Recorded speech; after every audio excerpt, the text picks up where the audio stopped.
그동안 우리는 하나님 나라에 대해서 여러 번 말씀을 나눴는데요.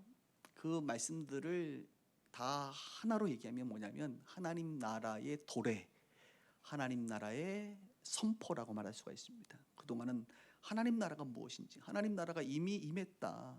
그 하나님의 나라는 예수의 성육신으로 임했고, 그 하나님의 나라는 변혁도, 또 그 언어 비유도, 또 역설도 여러 가지 모양으로, 또 잔치집의 모양으로 이렇게 하나님의 나라는 우리 가운데 도래했다라는 부분에 집중을 했습니다. 오늘부터 또 몇 주간은 좀 큰 의미로 하나님의 나라가 임했는데, 도래했는데, 이제 성경은 하나님의 나라에 우리를 초대하고 있다는 것입니다. 하나님의 나라에 우리를 초대하고 있다. 그 첫 번째로 오늘은 하나님이 우리를 초대하는 데 있어서 뭐 하시겠어요? 먼저 부르신다는 것입니다. 부르심. 이 부르심을 통하여 우리는 초대하시는 그 하나님의 나라에 참여하게 된다. 이런 내용이 되겠습니다.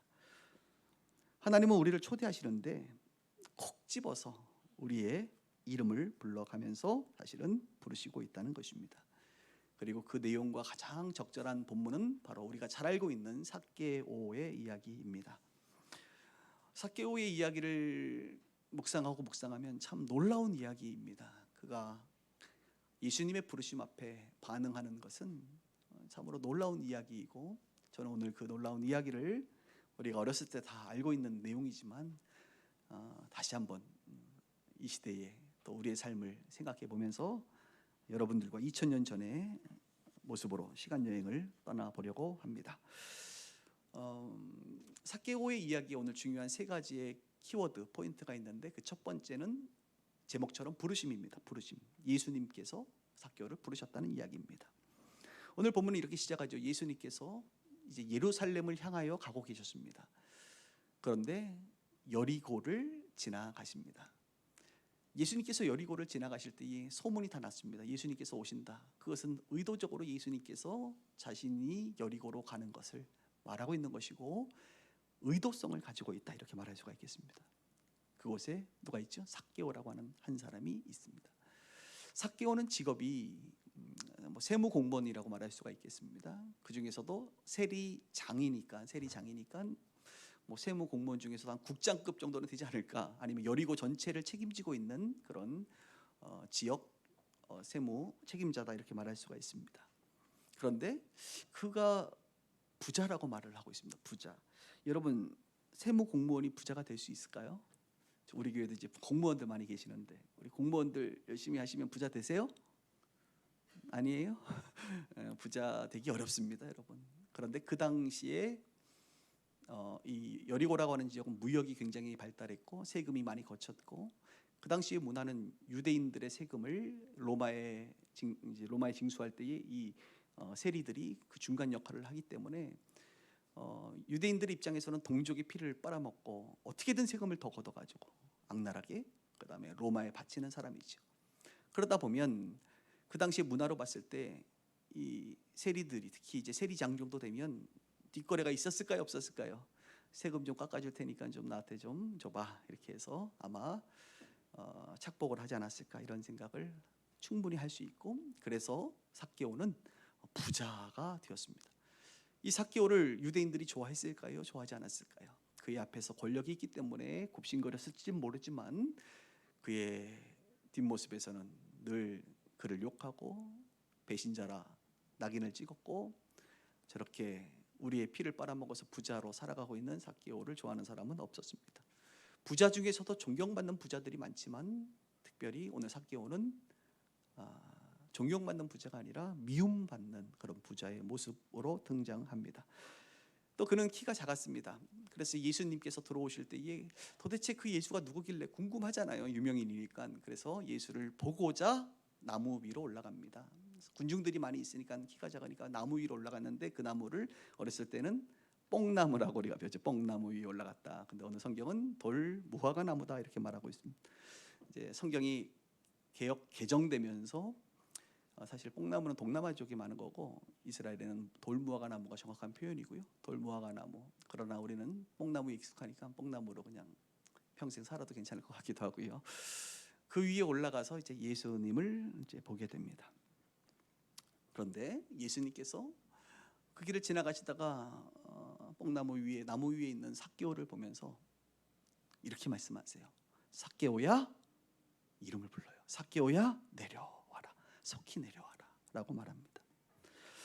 삭개오야, 속히 내려오라 라고 하는 이 말은 사실 하나님 나라의 참여로의 부르심입니다. 예수님께서 직접 삭개오를 부르십니다.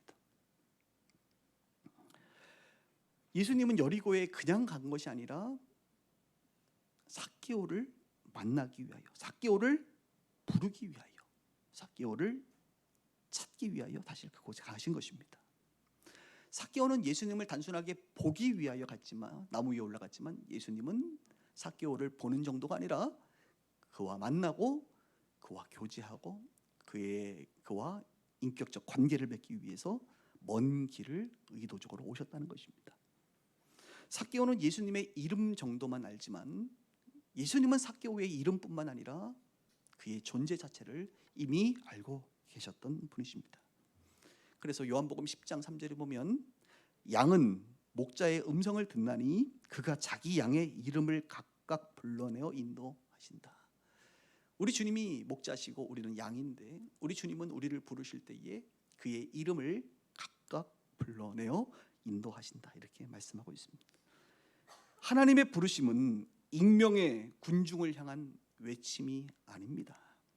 하나님은 사람을 이름을 부르십니다. 그 이름을 부른다는 것은 그의 존재 자체를 이미 알고 계시기 때문에 의도적으로 찾아오신다는 것입니다. 하나님에게 우리는 1번, 2번, 3번의 번호가 아닙니다. 하나님은 한 사람 한 사람의 이름을 부르십니다. 하나님은 우리를 집단으로 취급하지 않습니다. 하나님은 한 사람 한 사람의 존재로 우리를 대하십니다. 저는 이것을 가장 소름 돋게 느끼는 경우가 언제냐면 가끔 이제 기도를 해줄 때가 있잖아요. 기도를 해줄 때 기도를 하다 보면 주님의 마음이 느껴질 때가 있어요. 그리고 가끔 그 사람의 어떤 과거라든지 삶이 이렇게 느껴질 때가 있어요. 그러면 그것들을 이렇게 풀어서 기도를 하다 보면 기도를 들으시는 분도 굉장히 감동이 있지만 사실 기도해주는 저는 더 감동이 있습니다. 왜냐하면 하나님께서 이 사람을 정말 아시는구나. 이 사람의 과거, 오랜 시간 동안 이 사람을 지켜보고 이 사람의 어떤 상황 속에서 이렇게 이끄셨고 인도하셨다는 것을 같이 느끼기 때문에 하나님은 정말 한 사람 한 사람을 인격적으로 부르시고 그 사람의 이름을 아시고 체질을 아시고 머리털까지도 세신 바 된다라고 하는 그것도 느껴지는 거예요. 동의하시나요? 정말 그래요. 주님은 오늘 이 삭개오는 여러 군중 중에 그냥 단순한 한 사람이 아니라 우리 예수님께서 오랜 시간 동안 마음에 품고 있던, 그래서 의도적으로 그를 찾아가신 거고, 저와 여러분들도 마찬가지예요. 그냥 우연히 내가 교회 오고 주님을 알게 된 것이 아니라 여러분이 이해하지 못한다 할지라도 우리 주님은 오랜 시간 동안 우리를 기다리셨고 결국 우리를 찾아내셨고 우리의 이름을 삭개오야, 삭개오야라고 부른 것처럼 우리를 불러주셨다는 것입니다. 하나님 나라의 초대지요. 하나님 나라의 참여를 위하여 우리를 불러주신 것입니다. 우리 예수님은 삭개오를 부르셨을 뿐만 아니라 이제 거기서 끝난 게 아니에요. 오늘 성경에 보니까 삭개오와 동행을 하십니다. 한번 따라해 볼까요? 동행. 참 좋은 단어인데요. 우리 주님은 7절에 보니까 무사람이, 다시 보면 5절에 보니까 예수께서 그곳에 이르러 쳐다보시고 이르 삭개오야 속히 내려오라. 내가 오늘 내 집에 유하여야 하겠다. 내 집에 들어가야 하겠다라고 하시니 삭개오가 급히 내려와 즐거워하며 영접하거늘 무사람이 보고 수근수근거려 이르되 저가 죄인의 집에 유하러 들어갔다 하더라. 예수님은 삭개오의 이름만 부른 것이 아니라 오늘 내가 너의 집에 들어가야겠다라고 말합니다. 들어간다는 것은 교제한다는 것이고 개인적 관계를 형성한다는 것이고 너의 삶에 관여하여 너와 동행하겠다라고 하는 하나님, 예수님의 의지이신 것이죠. 삭개오는 그 말을 듣고 급히 내려오고 오늘 참 재미있는 표현이 즐거이 영접했다 이렇게 말을 하고 있습니다. 삭개오는 예수님을 깊이 환대한 것이고 예수님이 자기 이름을 부르고 집에 유하겠다고 했을 때 감격의 기쁨을 표현한 것이라고 말할 수가 있겠죠. 그런데 주변 사람들은 어떻게 생각했습니까? 주변 사람들은 수근수근거렸습니다. 주변은 수근거렸고 삭개오는 예수님은 신경 쓰지 않았습니다. 사람들은 예수님에 대하여 수근거렸죠. 어떻게 저분이 죄인의 집에 들어갈 수 있어? 죄인과 밥을 먹을 수 있어? 죄인과 교제할 수 있어? 라고 예수님에 대해서 수근거렸습니다. 또 사람들은 삭개오에 대해서도 수근거렸죠. 저 사람이 말이야 지금 저 예수님을 독점하고 있구나. 저 죄인이 말이야 뭐 힘을 썼나? 어떻게 된 거야 도대체? 어떻게 수근수근 뒤에서. 중요한 것은 예수님도 삭개오도 신경 쓰지 않았다는 것입니다. 오직 그들은 서로만의 눈을 마주치고 본인들의 감정과 의지를 들여 교제를 하기 시작합니다. 사람들은 삭개오의 죄를 보죠. 사람들은 삭개오의 죄를 보았지만 예수님은 삭개오의 중심을 보셨습니다.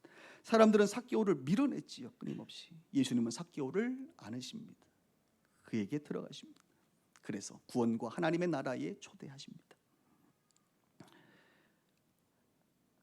예수님은 우리를 부르셨을 뿐만 아니라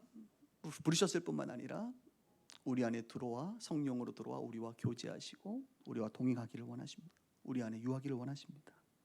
삭개오를 부르셨을 뿐만 아니라 그와 함께 하신 것처럼 우리와 함께 동행하시기를 원한다는 사실입니다.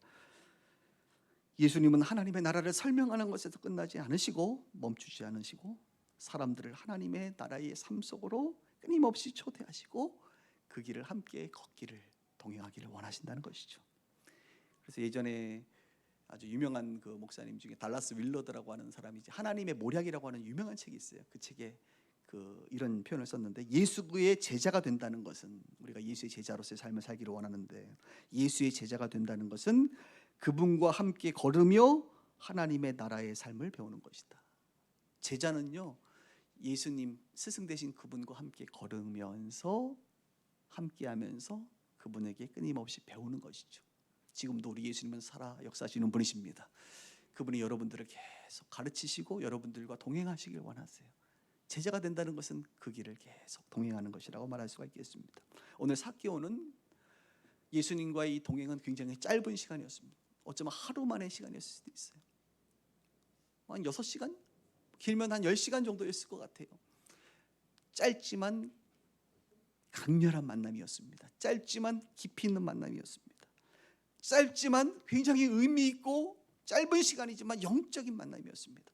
저는 충분히 이 삭개오가 그 시간을 통하여 많은 것을 배웠을 것이라고 생각합니다. 예수님께서 그곳에 방문하셔서 삭개오에게 집중해서 많은 시간 동안은 아니지만 5-6시간 동안 그의 삶의 모습들, 죄된 모습들, 잘못된 모습들, 삶의 가치들을 이야기하고 하나님 나라에 초대하고 하나님 나라의 가치를 아주 핵심적으로 저는 가르쳐 줬을 것이라고 생각합니다.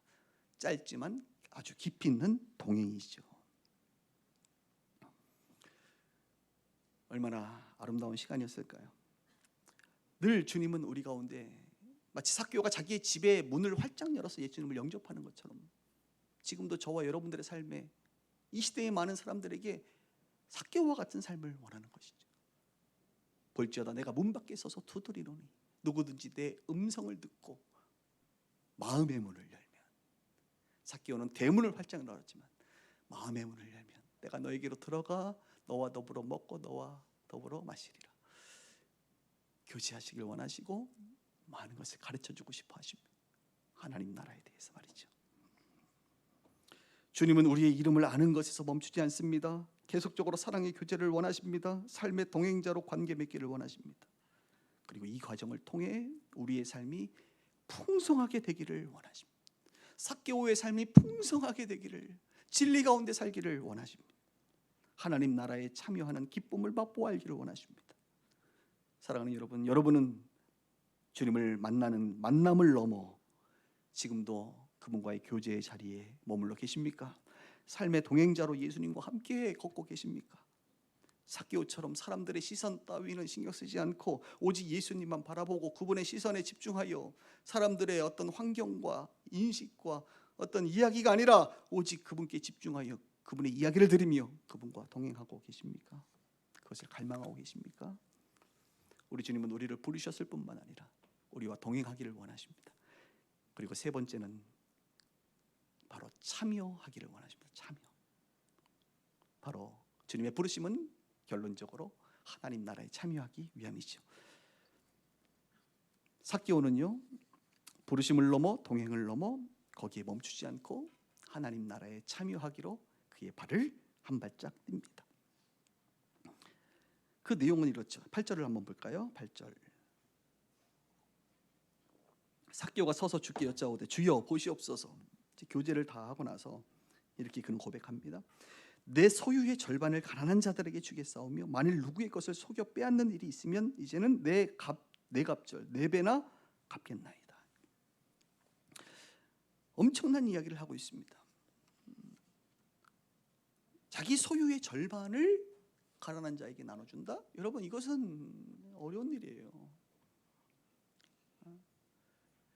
왜냐하면 오늘 이 이야기는 삭개오의 가치관이 완전히 변혁된 것을 말합니다. 삭개오의 가치관은 무엇이었을까요? 그의 최고의 관심은 무엇이었을까요? 사람들의 것을 어떻게든 그죠?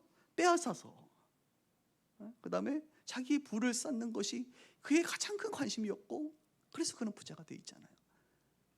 그에게는 돈이, 이 소유가 가장 중요했거든요. 정직이라고 하는 것은 중요하지 않아요. 부정직하더라도 불법을 행해서라도 그는 탈취하여 내 것으로 삼는 게 그의 관심이었습니다. 그런데 오늘 삭개오는 예수님을 만나고 나서 뭐라 그래요? 그것을 내려놓겠다. 소유, 그동안 쌓아놨던 그 소유 절반을 가난한 자에게 주겠다.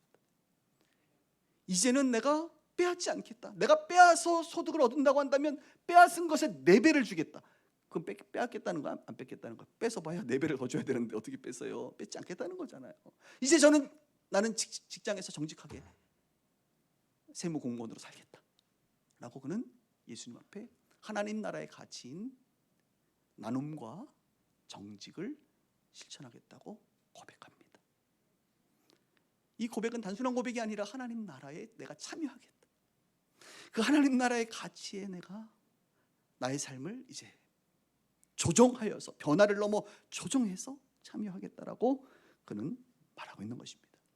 우리 예수님도 굉장히 감동을 받으셨나 봐요. 그래서 우리 읽진 않았지만 9절 10절에 보면 이런 말을 하십니다. 오늘 구원이 이 집에 이르렀다. 이 사람도 아브라함의 자손이다 말하면서 나는 잃어버린 양을 찾으러 왔다, 이렇게 얘기하시는 장면으로 이야기가 마무리됩니다. 여러분, 하나님의 나라에 우리가 예수님과 함께 그냥 거하는 것만으로도, 함께 식사하고 교제하고 그분과 동행하는 것만으로도 하나님 나라에 참여하는 거거든요, 사실.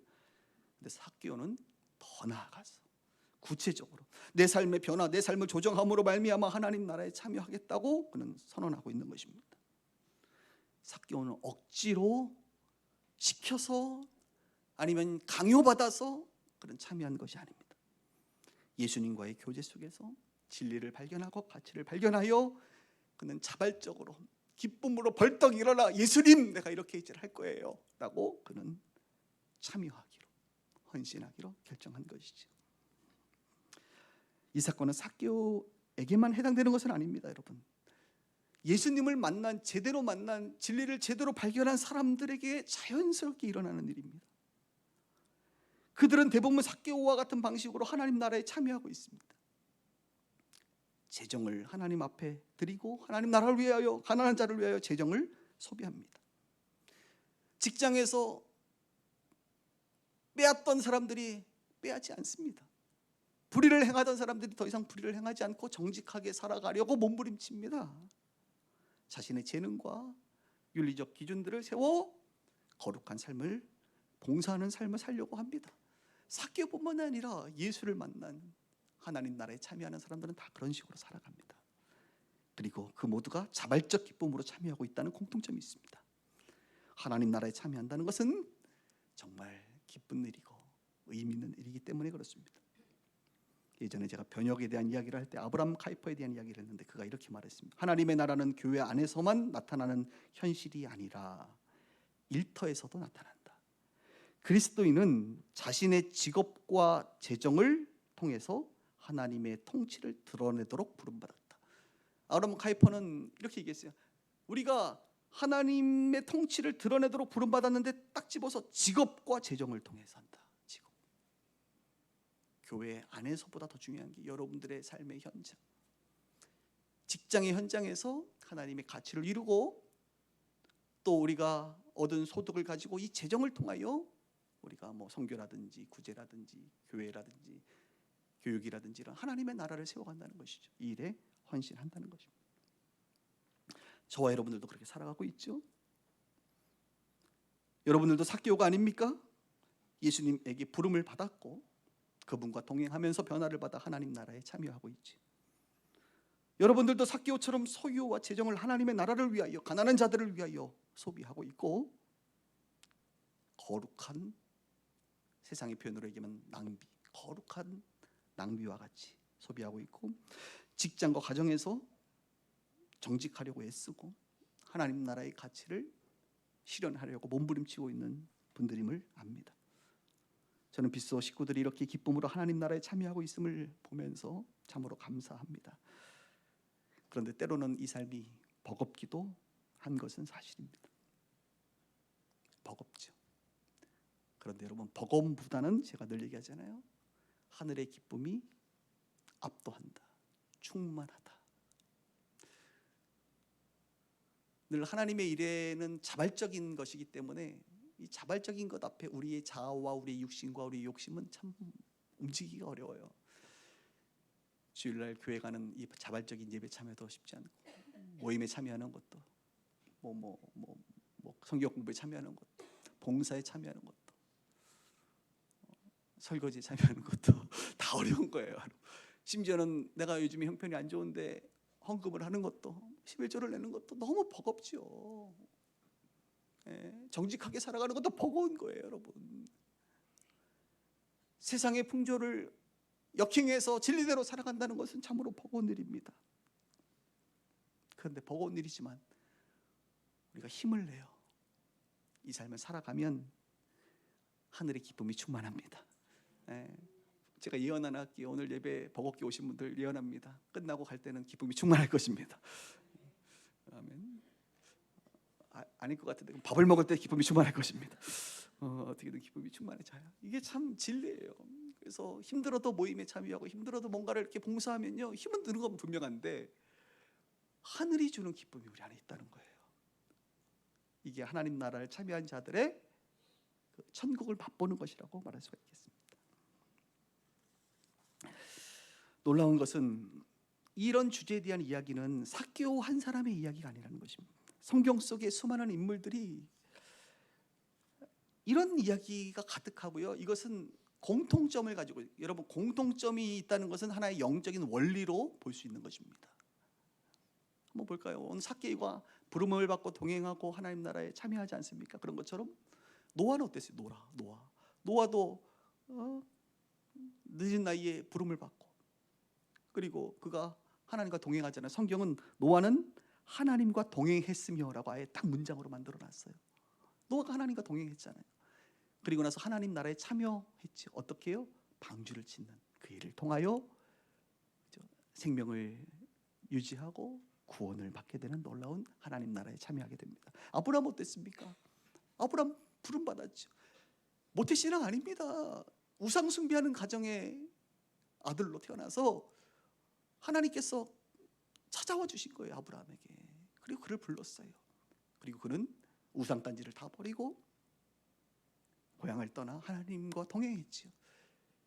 그리고 약속에 따라 순종할 때, 순종한다는 것은 하나님 나라에 참여한다는 건데요. 참여하니까 여러분 믿음의 조상이 되고 결국에 아비가 되었죠. 모세도 부름을 받고 오랜 시간 주님과 동행하다가 하나님 나라에 참여하게 됩니다. 출애굽하는 그 일에, 애굽을 광야에 인도하는 그 일에 모세는 쓰임 받습니다. 사무엘도 부름을 받고 하나님과 동행하고 선지자로 사사로 왕을 세우는 그 일에 참여하게 받습니다. 다윗도 부름을 받고 주님과 동행하다가 이스라엘 왕국을 세우고 메시아의 혈통이 되어지는 그 하나님 나라에 참여하게 됩니다. 뭐 이런 이야기는 성경에 오늘은 유명한 사람들 얘기했지만 유명하지 않은 구석구석에 있는 사람도 다 비슷해요. 주님은 부르세요. 불렀을 때 때로는 저는 아이 같은 사람입니다. 저는 부족합니다. 저는 입술이 부정합니다. 저는 아닌 것 같아요. 저는 입이 둔해요. 다들 그 부르심 앞에 자기의 연약함을 나는 죄인입니다 얘기했지만 주님은 죄를 보지 아니하시고 그들의 중심을 보셔서 부르셔요. 그리고 동행하시고 하나님 나라를 보여주시고 그것에 참여하기를 원하십니다.